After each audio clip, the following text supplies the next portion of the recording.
देश में इन दिनों लोकसभा चुनाव हो रहे हैं और हर वर्ग के अलग अलग मुद्दे हैं, अलग अलग समस्याएं हैं जिनको लोग देखकर वोट देने की बात कर रहे हैं। इस वक्त हम संगम नगरी प्रयागराज में हैं और हमारे साथ बातचीत के लिए गवर्नमेंट पेंशनर्स वेलफेयर एसोसिएशन के तमाम यहां पर पदाधिकारी हैं, जिनमें रिटायर्ड जज जस्टिस सभाजीत यादव सर हैं, इसके साथ ही साथ रिटायर्ड आईएएस और आरएस वर्मा सर हैं, इसके साथ ही साथ अन्य लोग हैं, सुभाष चंद्र पांडे जी हैं। हम सभी से बात करेंगे। सबसे पहले आपके पास आते हैं सर। सर ये बताएं कि इस चुनाव में आप लोगों के क्या मुद्दे हैं, खासतौर पर आप लोग पेंशनर्स हैं और किस मुद्दे को लेकर आप वोट करेंगे?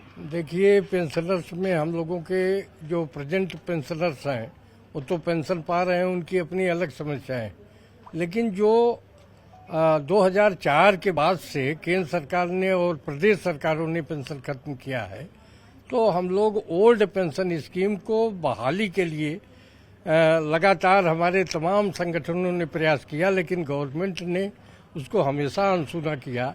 इसलिए हम लोगों ने तय किया है कि गवर्नमेंट भारतीय जनता पार्टी की सरकार के खिलाफ हम सब एकजुट होकर के इंडिया अलायंस को सपोर्ट करेंगे।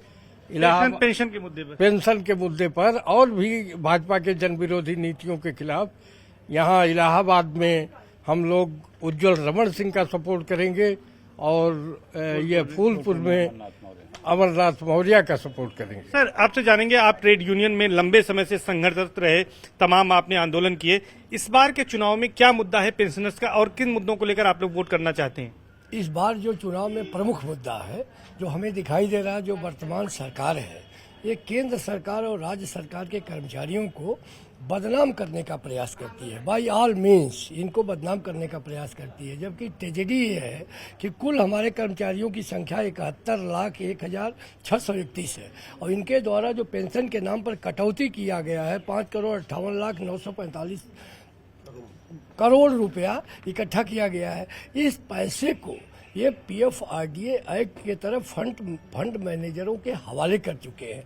इसमें भी अडानी अंबानी की निगाह है। हमारा पैसा जो हम मेहनत किए 60 साल, उस पैसे को अडानी अंबानी और बाजार के हवाले करने का जो कार्य सरकार कर रही है, हम उसके खिलाफ जाने का मन बना लिए। हम नहीं, सारे देश के कर्मचारी, राज्य सरकार के, केंद्र सरकार के कर्मचारियों ने इंडिया गठबंधन को सपोर्ट करने का मन बनाया है, क्योंकि ये सरकार न खाली पदों को भर रही है, इसकी नीयत ही बड़ी खराब है। देश के प्रधानमंत्री जी कहते हैं कि पेंशन की बात करना पाप की बात करना है। बताइए, कहीं आपसे सर बात करेंगे। क्या नाम है आपका और क्या आप कहना चाहते हैं और किन मुद्दों को लेकर वोट करेंगे?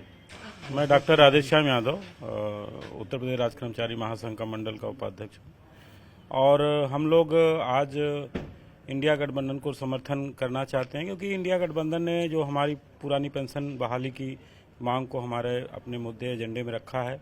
दूसरा, जो केंद्र सरकार की 30 लाख जो वैकेंसियां पड़ी हुई हैं उनको भर्ती करने की बात की है, जिससे नौजवानों को रोजगार मिल सके। कांग्रेस सबसे बड़ा दल है इंडिया गठबंधन में, लेकिन उसके मैनिफेस्टो में पुरानी पेंशन का मामला नहीं। उम्मीद है कि आएगी अगर इंडिया गठबंधन में सरकार, तो कांग्रेस ऐसा इसको लागू करेगी? देखिए, ये राहुल गांधी जी ने अभी लखनऊ में जो सामाजिक न्याय सम्मेलन हुआ था उसमें उन्होंने कहा है कि हम इसको कंसीडर करेंगे।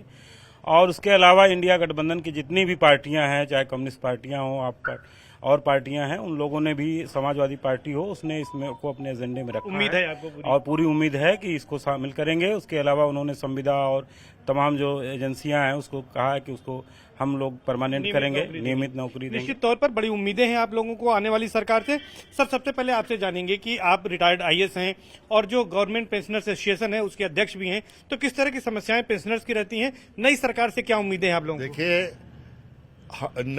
हमारी पेंशनर्स की और जो कर्मचारी इस समय कार्यरत हैं 1 अप्रैल 2004 के बाद से नियुक्त हुए हैं, सबसे बड़ी समस्या जो है उनकी पेंशन नई पेंशन कहला के खत्म कर दी गई है और सब पुरानी पेंशन चाहते हैं। सबको पुरानी पेंशन जो दी जाती थी उसी तरीके से दी जानी चाहिए। इसके लिए पिछले 10 साल से हम लोग आंदोलन करते चले आ रहे हैं और बार बार यही कहा जाता है कि हम समिति बना रहे हैं, ये बना रहे हैं, लेकिन कुछ होता नहीं है। तो सबसे बड़ी मांग हमारी ये है। दूसरी मांग हमारी ये है कि जब संसदीय समिति ने ये संस्तुति कर दी कि हर 5 साल पर 5% हमारी पेंशन बढ़ेगी, यानी 65 साल, 70 साल और 75 साल पर हमारी पेंशन 5%, 10%, 15% बढ़ेगी, तो उस संसदीय समिति का जो संस्तुति है उन्होंने रद्दी की टोकरी में डाल रखा है लगभग 2 साल से, उस पर कोई विचार नहीं है। इसी प्रकार से तमाम पद, करीब 70 लाख पद केंद्र और राज्य सरकारों के मिला करके पूरे भारतवर्ष में खाली हैं, 10 साल से खाली रखे गए हैं। क्यों रखे गए हैं ये मेरी समझ में नहीं आता। सरकार ये समझती है कि कर्मचारी को हम तनख्वाह दे रहे हैं या पेंशन दे रहे हैं तो ये बड़ा भारी बोझ है। सरकार ये नहीं समझ रही है कि कर्मचारी और पेंशनर्स सरकार की बैकबोन है, सारा काम यही करते हैं, हर जगह करते हैं और ये इशारे पर दबाव डाल के भी कराते हैं काम को, लेकिन फिर भी इनको कुछ नहीं। इसके अलावा हम ये भी कहेंगे कि जो 8वां वेतन आयोग लागू हो जाना चाहिए था अब तक, उसके लिए इन्होंने मना ही कर दिया है, एक तरीके से वो भी लागू नहीं किया है। इसके अलावा हम ये भी कहेंगे जो मानो सर्वोच्च न्यायालय के आदेश होते हैं उसको ये पालन पूरी तरह से नहीं करते हैं। जैसे 30 जून को जो लोग रिटायर होते हैं उनको एक इंक्रीमेंट दे करके तब उनका रिटायरमेंट के लिए जो पे फिक्स होती है उसको करना चाहिए, लेकिन एक व्यक्ति जिसने किया उसी का किया, बाकी सबका नहीं किया, जबकि इनको शासनादेश जारी कर देना चाहिए कि जितने लोग इस तरीके के हैं उनको कर दें। इसी प्रकार कर्मचारियों के हित में सर आपने कई बातें कही हैं और भी लोगों से बात करेंगे। सर ये बताएं कि आपका क्या परिचय है और किस तरह की मांगे हैं और क्या उम्मीद है नई सरकार से? मैं आरपी पांडे, अध्यक्ष सेवानिवृत्त कर्मचारी एवं पेंशनर एसोसिएशन प्रयागराज जी। क्या समस्याएं हैं और क्या उम्मीद है? हमारी समस्या मुख्य रूप से तो पुरानी पेंशन व्यवस्था बहाल किया जाना। जैसा कि आप जानते हैं 2004 के बाद से नियुक्त हुए कर्मचारियों को पुरानी पेंशन व्यवस्था खत्म कर दी गई है, न्यू पेंशन दी जा रही है। जो आदमी आज वर्तमान में 80,000 रुपया तनख्वाह पाता है उसको मात्र केवल 800 रुपया पेंशन दी जा रही है। उस 800 रुपये से कर्मचारी कैसे जिएगा पेंशनर होने के नाते? अब न कहीं मजदूरी कर सकता, न नौकरी कर सकता, अपने परिवार का भरण पोषण कैसे करेगा? वहीं दूसरी तरफ सरकार की प्राथमिकता क्या है? विधायकों को, सांसदों को, जो भी हैं, इनको एक एक नहीं कई कई पेंशन दे रहे हैं। अब बड़ी संख्या में उनको पेंशन दे रहे हैं, सारी सुख सुविधाएं दे रहे हैं और कर्मचारी और पेंशनर इनकी नजरों में कुछ नहीं है। जैसा कि आप जानते हैं रेल किराए में पहले पुरानी सरकारें जो है छूट देती थी, जो कि 60 साल के ऊपर के पुरुष लोग थे उनको जो है 40% था और 58 साल की जो महिलाएं थीं उनको 50% की छूट मिलती थी। कोरोना से ये बंद किया गया, अभी बहाल नहीं किया गया, ये भी मांग कोरोना से बंद कर दिया गया, उसको बहाल नहीं किया, न बहाल करने की इनकी मंशा है, जबकि वहीं विधायकों को, सांसदों को, इन सबको दिया जा रहा है, लेकिन पेंशनरों को, वरिष्ठ नागरिकों को ये सुविधा सरकार ने बिल्कुल देने का मन ही नहीं बनाया, सोचती ही नहीं है और सरकार इसके बारे में जरा से विचार नहीं करी। दूसरी चीज, जो भी चीजें हैं केवल क्या कहे, एक प्रलोभन दिया जा रहा है कि 5 लाख रुपया आयुष्मान हैं चिकित्सा के लिए हमने दिया है, मिलता किसी को नहीं है। न तो ऐसे कोई चिकित्सालय हैं जहां पर पेंशनर या वरिष्ठ नागरिक जाते हैं उनको सुविधा मिलती है, सब लौट के चले आते हैं, सरकार केवल बेवकूफ बनाती है।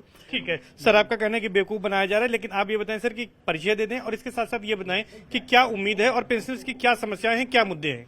मैं Rishishwar Upadhyay, all India audit and accounts pensioner association का एडिशनल सेक्रेटरी जनरल हूँ और जो पेंशनर्स की समस्या है मूलतः ओपीएस से ही रिलेटेड है, ओल्ड पेंशन स्कीम से ही है और 2004 के बाद से और पिछले 10 वर्षों में लगातार एक भ्रम फैलाया जा रहा है कि ओल्ड पेंशन स्कीम यदि आ गई तो ये हमारी अर्थव्यवस्था के लिए घातक होगा।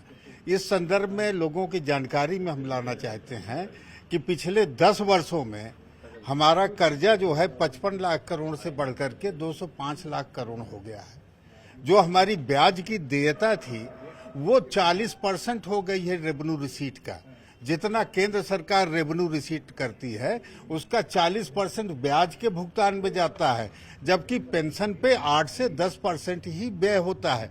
ये जानकारी लोगों तक नहीं पहुंचती है और लोगों के बीच में ये भ्रम बनाया जाता है कि पेंशन जो है लोगों की कीमत पे दी जा रही है, जबकि ऐसा नहीं है। तो ये एक बड़ा मुद्दा रहने वाला है आपके मुताबिक? बिल्कुल, ये बहुत बड़ा मुद्दा रहेगा। इसके अलावा जितने भी सूझ कर्मचारी के थे, खास तौर से बेरोजगारी, जो खाली पदों को ये भरते नहीं है, ये कहते हैं कि सरकारी नौकरी जो है बेरोजगारी का इलाज नहीं है, लेकिन कम से कम सरकारी नौकरी के पद रिक्त रखना 30 लाख पद रिक्त रखना, 10 लाख पद रेलवे में रिक्त रखना, ये सब चीजें जो हैं लोगों में असंतोष पैदा करती है। और जो पेपर लीक हो रहा है ये भी इसी से जुड़ा है कि ये नौकरी देना ही नहीं चाहते हैं। ठीक है। आपने कई बातें उठाई हैं जिसमें ओल्ड पेंशन स्कीम है, पेपर लीक का मुद्दा है। सर आप अपना परिचय बताएं और मुद्दा बताएं कि किस मुद्दे पर आप लोग पेंशनर्स जो है वोट करेंगे। जी, मैं सर्वेश मिश्रा पेंशनर्स एसोसिएशन से इलाहाबाद से उसका पदाधिकारी हूँ। मेरा ये कहना है कि जो पेंशन पुरानी पेंशन नहीं लागू हो रही है उससे ये असर हो रहा है, उसका सबसे बड़ा असर जो हो रहा है वो हो रहा है कि सरकारी नौकरियों से युवा जो है उनका पलायन, वो पेंशन जो थी एक सुरक्षा थी, अंत तक की सर्विस के बाद भी हमें हमारे जीवन यापन के लिए पैसे मिलते रहेंगे। वो खत्म हो जाने के बाद अब ये स्थिति है कि जो युवा हैं वो प्राइवेट नौकरियों की ओर भाग रहे हैं, विदेश जा रहे हैं, सरकारी नौकरी से उनका मोह भंग हो जा रहा है। इसलिए देश हित में, राष्ट्र हित में पुरानी पेंशन को लागू करना जरूरी है। सर पुरानी पेंशन की बात है, एक आखिरी कमेंट आपसे ले लेते हैं। ये बताएं कि किन मुद्दों पर ये चुनाव लड़ा जा रहा है, खासतौर पर जो पेंशनर्स हैं उनकी क्या समस्याएं हैं। मैं Narottam Tripathi, army Allahabad, retired association. मैं ये कहना चाहता हूं कि ओल्ड पेंशन स्कीम बेरोजगारी और महंगाई के लिए जनता परेशान है। हर माँ बाप चाहते हैं मेरा बच्चा कहीं रोजगार पावे, उसकी कहीं शादी हो। महंगाई इतनी बढ़ गई है कि 75,000 सोना क्रॉस कर रहा है, 90,000 चांदी क्रॉस कर रही। बहु बेटियों की शादी होना मुश्किल हो गया है और सरकार बिल्कुल एकदम मुलायम चारा दे करके, मीठी जुबान से हंस करके जनता को केवल मुलायम चारा किसे कह रहे हैं? मुलायम चारा का मतलब यह है कि भोली जनता उनकी बातों में घूम जाती है, वही मुलायम चारा है। थोड़े समय के लिए उनको मिल जाता है कि हमें बहुत कुछ मिलने वाला है, बाद में बड़े बड़े पूंजीपति माला माल हो जाते हैं। गरीब क्या चाहते हैं सर, मतलब आप बदलाव चाहते हैं, क्या चाह रहे हैं? बिल्कुल बदलाव चाहते हैं क्योंकि हम कर्मचारी, पेंशनर्स और ये श्रमिक वर्ग जो है इनसे पूरी तरह से क्या कहेंगे सर, आखिरी कमेंट क्या है सर? हम लोग तो यही चाहते हैं कि वर्तमान सरकार जो है ये हटे और नई सरकार जो भी आए वो करेगी, उनसे हम लोगों को उम्मीद है। आपको क्या लगता है सर, आखिरी कमेंट? बिल्कुल मैं यही कहना चाहूंगा कि ये सरकार ने 10 साल हमने इसको आजमाया और इसने जनता के लिए भी और पेंशनर्स के लिए भी कुछ नहीं किया, किसानों के लिए कुछ नहीं किया, बेरोजगारों के लिए कुछ नहीं किया। तो बदलाव बहुत अनिवार्य है और हम सब इंडिया गठबंधन के साथ हैं। आपको क्या लगता है सर? देखिए डॉक्टर साहब, सवाल विश्वसनीयता का है। इस सरकार क्या और इस सरकार के मुखिया की विश्वसनीयता अब 0 पर हो गई है और जो सरकार बनने वाली है, जो दिखाई दे रहा है, उसके मुखिया राहुल गांधी हैं। अभी उनकी विश्वसनीयता 100% है। तो 4 जून को आपकी बात 4 जून को हम देखेंगे कि किसकी सरकार बन रही है। सर आप बताएं, आप तो हाईकोर्ट में जस्टिस रहे हैं, क्या लगता है आपको कि वर्तमान समय में क्या मुद्दे हैं और कौन सी हवा बह रही है? देखिए, महंगाई, बेरोजगारी 2 बड़े मुद्दे हैं और मोदी की लहर कोई नहीं है, मोदी के विरोध में लहर है, इसलिए बदलाव अवश्यंभावी है। ठीक है सर, बदलाव की बात करें। सर आप बताइए आखिरी कमेंट। देखिए, ये सरकार कर्मचारी विरोधी सरकार है और इस सरकार में महंगाई और बेरोजगारी बढ़ी है पिछले 10 सालों में, इसलिए हम सरकार को बदलना चाहते हैं और बदलाव की हवा बह रही है और इस बार कर्मचारियों ने मन बनाया है कि इंडिया गठबंधन के साथ खड़े होंगे। तो निश्चित तौर पर जो गवर्नमेंट पेंशनर्स एसोसिएशन के लोग हैं, जो बुद्धिजीवी हैं, उनका तमाम मुद्दों पर कहना है कि महंगाई, बेरोजगारी बड़ी समस्या है, ओल्ड पेंशन स्कीम से भी को लेकर नाराज है और इनका यह कहना है कि जो नई सरकार आए वो इन तमाम मुद्दों को ध्यान दे, ऐसे ये मांग कर रहे हैं और ऐसी सरकार लाने की भी बात कर रहे हैं। कैमरा पर्सन मुनमुन सिंह के साथ सर्वेश दुबे, न्यूज 18 प्रयागराज।